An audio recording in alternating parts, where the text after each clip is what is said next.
Wavelengths by Jerry Hughes, Episode 29. There's activity upstairs in Woodlands Villa, but Dave and Kevin are keeping their distance, with good reason.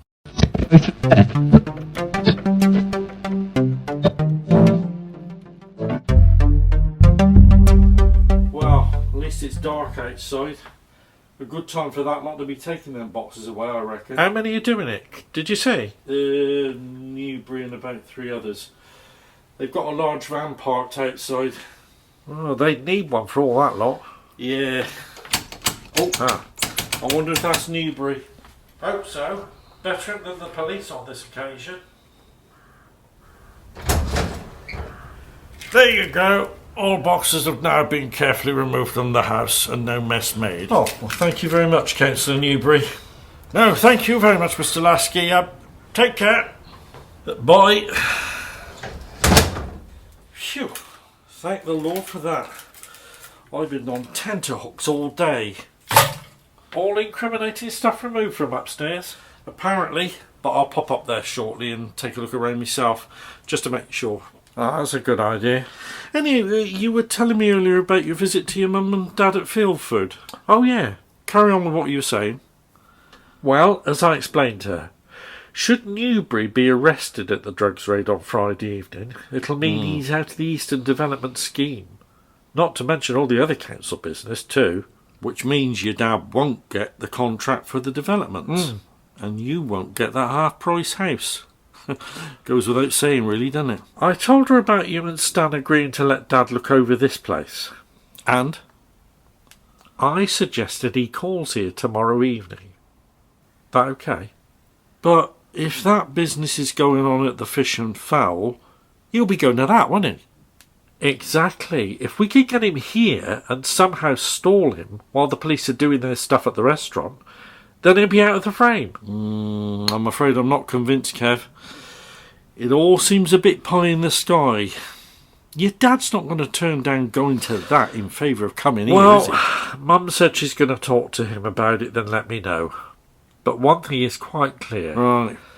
My dad is going to have to be kept away from the Fish and Fowl tomorrow evening.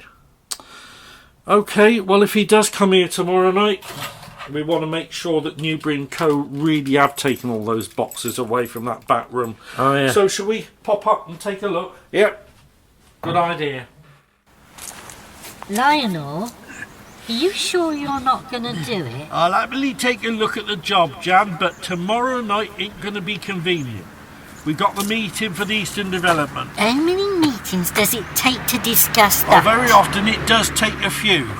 We need that contract. We can't afford to let it slip. There's no saying that we'll get it, though. All sorts could happen. I mean, what if Morris Newbury got kicked out or Who anything? says he'll get kicked out? Oh, well, no reason that he would, but if one of his opponents got listened to more than him, if you know what I mean, they might favour another contractor to do it all. Yeah, well, that is possible, I suppose. If he got outvoted, in other words. Well, yes. I can't see it happening myself. Anyway, why is tomorrow night so important to go and look at this Woodlands Villa job, eh? Saturday would be better for me. Oh, well, nobody's going to be there this weekend. Oh. Our Kevin's moving all his stuff over to his new girlfriend's flat in Oxford, and Dave's helping him. Then it's going to have to be next week. Oh, Lionel. No, I'm sorry, love. Tomorrow night's meeting is too important.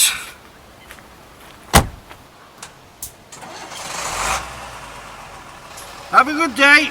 See you tonight.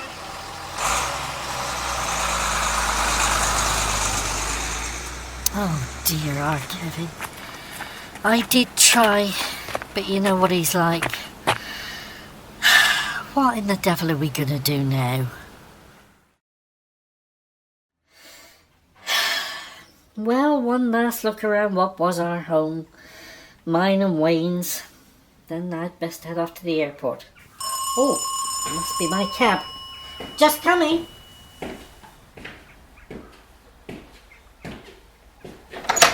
I hope you didn't mind me calling. Mark, come in.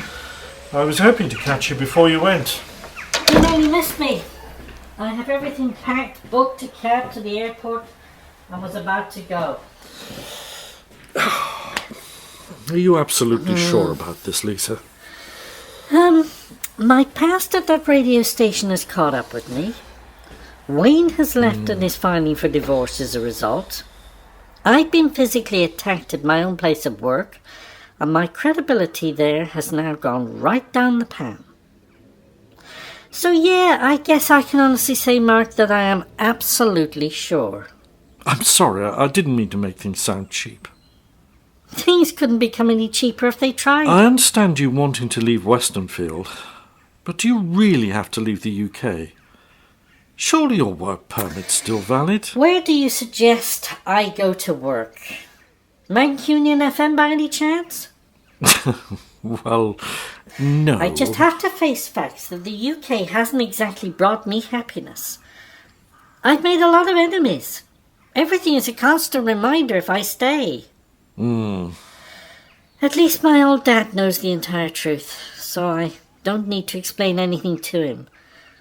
No, time I went back home. I'll miss you greatly. That's very sweet of you. But you're about the only one. Oh, absolute nonsense. I said from day one of my arriving at 185 that I felt you and I were on the same wavelength. I still believe that to be true. The now late lamented 185, of course.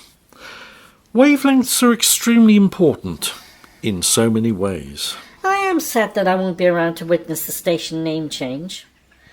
Although the fact that it will now be known as Westernfield FM is also some sort of closure for me. Ironic, isn't it, that you're now leaving for good? A shame, considering you and the likes of Helen Kennedy are now on better terms. I know. Let's face it, if it hadn't been for her, where the heck would I be now? So I definitely can't persuade you.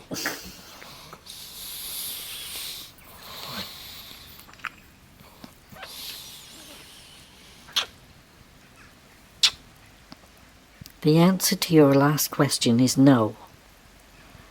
But perhaps I can persuade you. Oh, Lisa. Come with me, Mark. We can both find work in the States and set up together. I'm on the verge of applying for your old job here. It seemed the obvious next move for me. If you so insist that you're not staying. You can do better than that dead-end radio station. We both can. Come to New York with me, and we can take things from there. Get your citizenship sorted, and the rest of it. It's a very big thing to contemplate. Okay. If that's what you really want. I'll do it. You what? I'd be stupid not to. Let's both go and take her from there. Oh, Mark.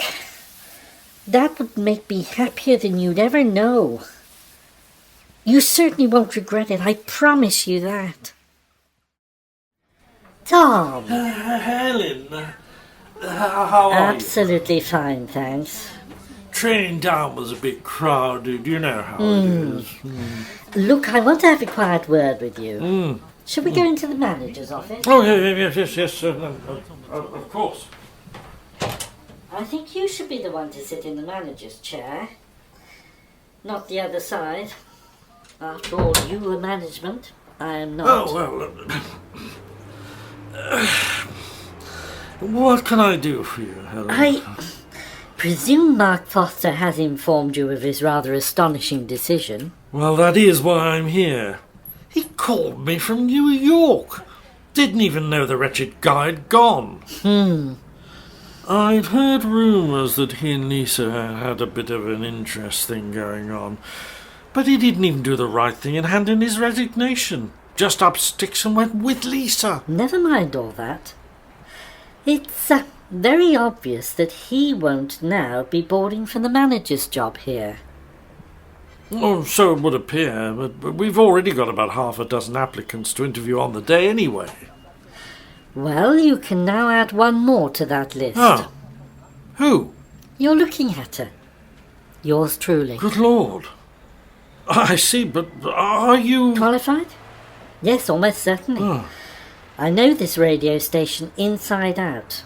I've been in charge on a previous station before this, and I can definitely cope with the job. All right. Okay. So I want you to make absolutely sure that I will be included in next Friday's boards. I'll just make a note on my iPad. Well, I don't suppose I have much option, do I? Well, under the circumstances, no you don't. After all, you did support Lisa Charles Dutton on a previous occasion, so you could do it again. For me, this time. I have to admit you certainly have me well and truly over a barrel, Helen. When it comes down to it, you really only have yourself to blame. Well, that I cannot deny. So I want to be officially in situ in this very office at that particular desk after next Friday. I don't think it's too much to ask.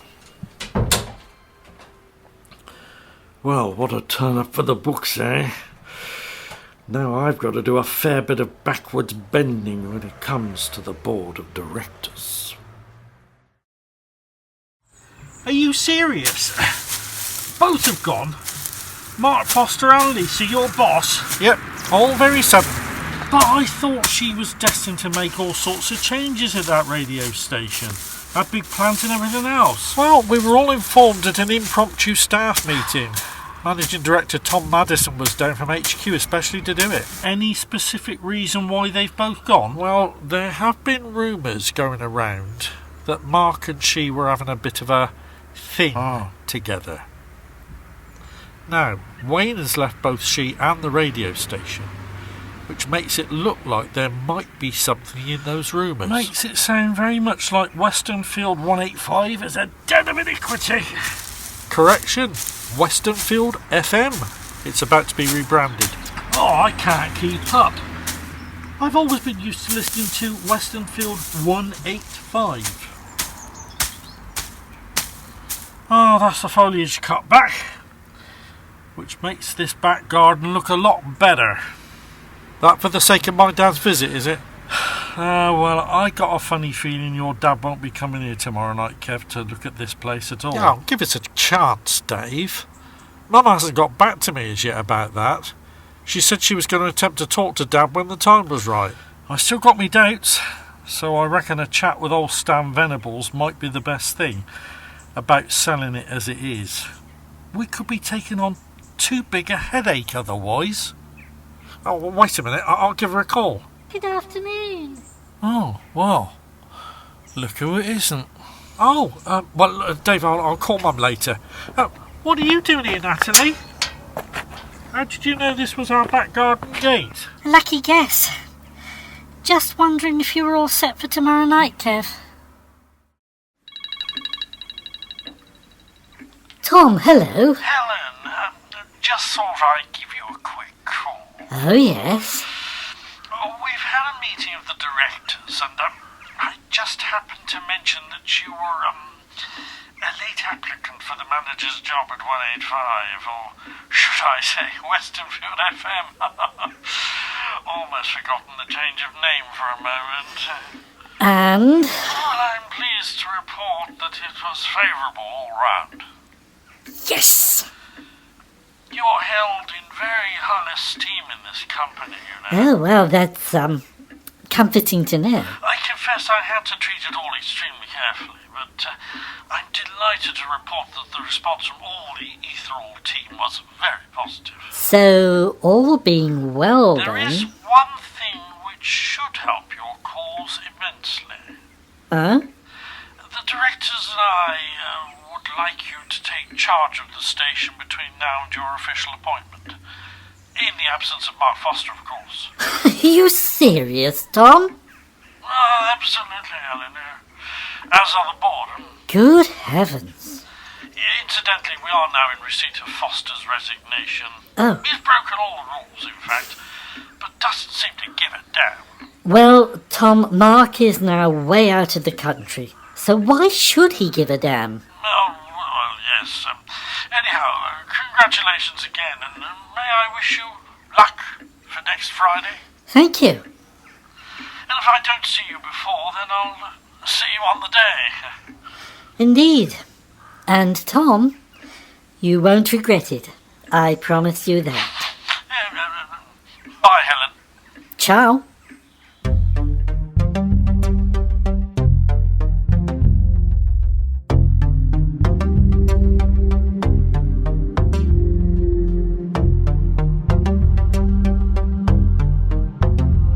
Wavelengths is written and performed by Jerry Hughes. The music is by Gary Dawes.